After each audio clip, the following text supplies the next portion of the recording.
दोस्तों इस वीडियो में आपको बताऊंगा कि डेड पावर सप्लाई को कैसे ठीक करते हैं। तो ये है विदाउट STR HP M1005।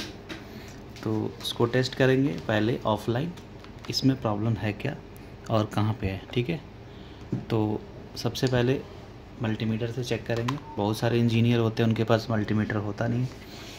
तो बेसिकली जो हमारा प्राइमरी सेक्शन होता है, आप ये सर्कल देख रहे हैं, इस सर्कल में जो भी प्राइमरी सेक्शन होता है इस साइड सर्कल के अंदर होता है। ठीक है, और सेकेंडरी सेक्शन इस सर्कल के बाहर होता है। ओके, आपने देखा होगा यहाँ पे दो लाइन लिखा हुआ है, एक इस साइड में प्राइमरी और सेकंड साइड में सेकेंडरी। ओके, तो इसमें देखिए, यहाँ से जब भी हम पावर प्लग इन करते हैं तो फ्यूज के थ्रू और स्विच के थ्रू होते हुए हमारे कोयल से फ़िल्टर होकर ऐसे में MFC में जाता है, मेन फ़िल्टर कैपेसिटर। उसके बाद से कुछ बाइसिंग और की मदद से फिर हमारे मॉसफेट में जाता है और एक टर्मिनल इसका ट्रांसफार्मर से कनेक्ट होता है। तो देखते हैं, इसमें सबसे पहले चेक करेंगे फ्यूज हमारा ओके होना चाहिए, अदरवाइज़ नहीं तो हमारा SMP ऑन नहीं होगा। ऑन नहीं होगा तो फिर ये काम नहीं करेगा। ओके, तो देखिए अभी ये फ्यूज लूज़ भी लग रहा है। देखिए कभी इम्पिडेंस दे रहा है, कभी नहीं दे रहा। तो इसमें है कार्बन, तो इसको कार्बन हो तो आप इसको सोल्डरिंग कर सकते हैं या फ्यूज को दोबारा से क्लीन करके आप लगा सकते हैं। ठीक है, इस वजह से भी पावर सप्लाई आपका नो पावर हो जाता है, जिसकी वजह से आपका प्रिंटर ऑन नहीं होता है। तो अभी इसके अलावा भी मैं आपको बताऊँगा, स्टेप बाय स्टेप चलेंगे फिक्स करते हुए, और सप्लाई इस इजी तरीके से रिपेयर हो जाएगा। तो आपको हमारा चैनल का ये वीडियो अच्छा लगा तो चैनल को सब्सक्राइब करिए, और कोई इशू है तो कमेंट करिए। तो फ्यूज को इस तरह से कुछ क्लीन कर लेंगे, अगर नहीं हो तो आप न्यू रिप्लेस कर लेना। ठीक है, तो फिलहाल कहाँ है, ठीक है। तो इसमें क्या करेंगे हम लोग,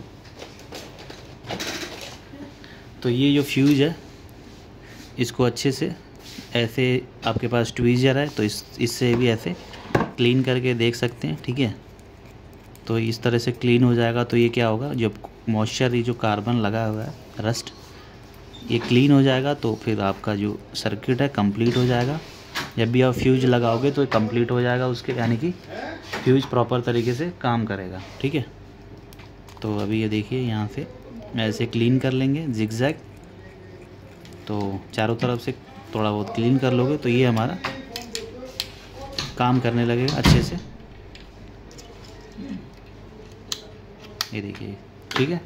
अब चेक करेंगे कंटिन्यू आना चाहिए। देखिए कंटिन्यू आ रहा है। ओके, तो मल्टीमीटर हमारा बंद हो चुका है क्योंकि बार बार बैटरी इसमें ख़त्म हो चुका है। अब देखिए कंटिन्यू आ रहा है, तो यानी कि ये फिक्स हो चुका। अब नेक्स्ट चलते हैं।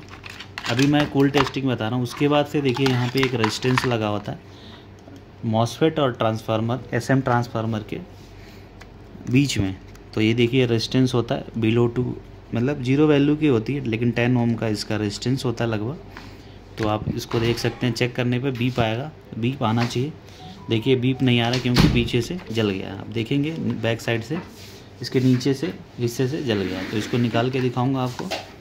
तो ये क्या है, जल चुका है, जिसकी वजह से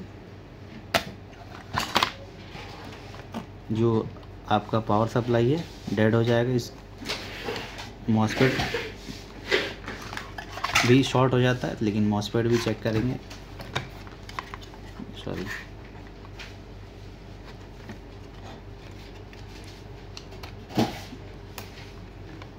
इसको निकाल लेंगे।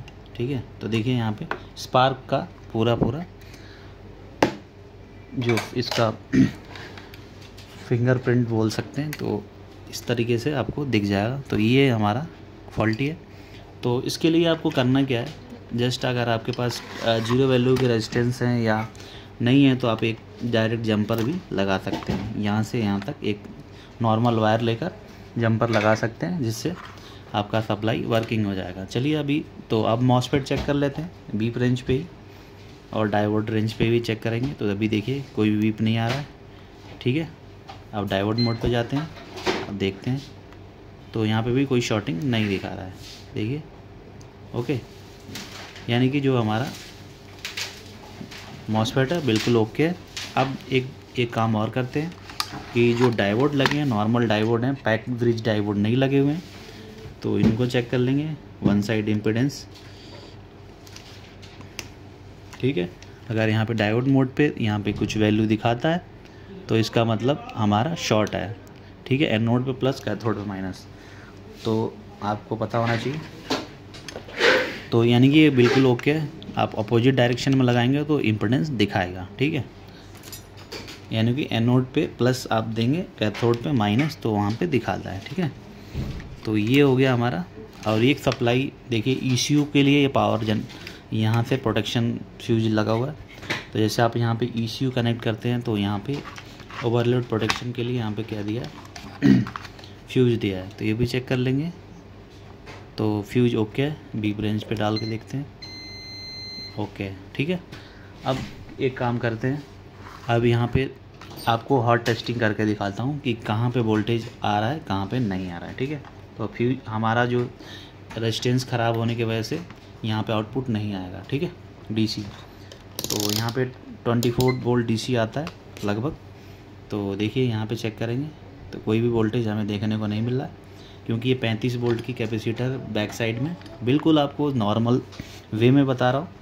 तो अभी आप नए हैं चैनल पे सब्सक्राइब कर लेना, और हमें इंस्टाग्राम पे DM कर सकते हैं, कोई भी क्वेरी आपकी हो, TRC टेक। तो इसके लिए अब चलेंगे 400 वोल्टेज पे चेक करेंगे, MFC पे। यहाँ पे कैपेसिटर पे हमारा वोल्टेज प्रेजेंट होना चाहिए 350 वोल्ट। तो देखिए यहाँ पे प्रेजेंट है, इट मीन्स हमारा जो है प्राइमरी सेक्शन ऑलमोस्ट ओके। अब हमें यहाँ पे एक बीच में जंपर लगा के देखेंगे, वोल्टेज यहाँ पे 24 वोल्ट आना चाहिए। तो चलिए इसको देखते हैं प्रॉपर तरीके से। तो एक जंपर लगाते हैं यहाँ पे। तो आपको वायर का कवर हटा के इस तरीके से एक वायर इसमें से आपको कलेक्ट करना है, ठीक है। उसके बाद से आपको यहाँ से ट्वीज़र की मदद से जंपर प्लेस कर देना है, ठीक है। जंपर आपका नॉर्मल ही हो, क्योंकि इससे क्या होगा कि आपका मॉसफेट बच जाता है। लेकिन अगर आपने सही डायग्नोस किया है, सही टेस्टिंग किया है, तो कोई टेंशन नहीं है, आप डायरेक्ट फ्यूज लगा सकते हैं। नहीं तो आप रेजिस्टेंस मार्केट से बाई करके डायरेक्टली लगा सकते हैं। देखिए अभी कैपेसिटर चार्ज था, क्योंकि हमारा सर्किट कंप्लीट नहीं हुआ था, जिसकी वजह से ये क्या था, वोल्टेज इसमें स्टोर था अभी कैपेसिटर में, ओके। तो इसमें कैपेसिटर में वोल्टेज स्टोर होने के कारण अभी मैं यहाँ पे कुछ वोल्टेज चेक करूँगा तो मे बी यहाँ पे वोल्टेज भी यहाँ पे बताने लगेगा। लेकिन देखते हैं, यहाँ पे वोल्टेज होना चाहिए इसके लिए। तो 4 वोल्ट में कोई आउटपुट जनरेट नहीं करेगा। तो चलिए एक बार लगा के दिखाता हूँ आपको कि क्या है स्टेटस, ठीक है। तो चलता है नहीं चलता है, मॉसफेट शॉर्ट हो जाता है, क्या है। तो देखिए सक्सेसफुली अभी ऑन हो चुका है। तो अब पावर सप्लाई का आउटपुट चेक करते हैं। यहाँ पे 24 वोल्ट आना चाहिए, देखिए 24 वोल्ट प्रेजेंट हो गया यहाँ पे जंपर लगाते ही, ठीक है, ओके।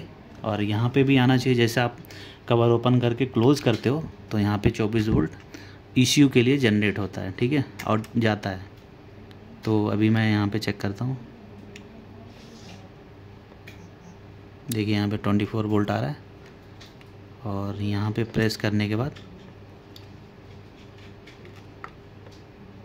यहाँ पे भी आ रहा है। जैसे इसको रिलीज़ करते हैं, कवर ओपन करते हो तो प्रिंटर रेड लाइट देने लगता है और आपका प्रिंटर इनिशलाइज नहीं करता, ठीक है। देखिए तो ये प्रेस करने पे ये स्विच है, तो इस तरीके से फंक्शन करता है। एक चीज़ और बताना चाहूँगा कि जब भी आपके पावर सप्लाई ड्रॉप करे voltage 2 volt 4 volt 10 volt 12 volt या कोई भी 24 वोल्ट आके कट हो जाए और ड्रॉप हो जाए, तो इसके लिए आपको करना क्या है, ये सप्लाई जो IC है इसको आपको रिप्लेस कर देना है, ठीक है। और देखना है कि कहीं पे प्रिंट ड्राई सोल्डरिंग ना हो, जैसे कि ये देख सकते हैं आप। और यहाँ पे आपका एक और चीज़ फ्यूजर में आपका बार बार फ्यूजर एरर आ रहा है, तो ये जो रिले होता है इसको आप चेक करिए, ये रिले और ये कनेक्टर, इससे रिलेटेड जो प्रिंट होता है बैक साइड में, ये प्रिंट जो सर्किट कंप्लीट कनेक्ट होना चाहिए। कहीं पर जैसे प्रिंट टूटा होना नहीं चाहिए, कोई लाइन ब्रेक ना होना नहीं हो, जिसके वजह से अगर ब्रेक होता है तो वो नहीं चलता है। ठीक है, तो फिलहाल इस वीडियो में इतना ही। आपने देखा कि कैसे power supply, dead power supply को ऑन करा बिल्कुल ईजी वे में। मिलते हैं नेक्स्ट वीडियो में।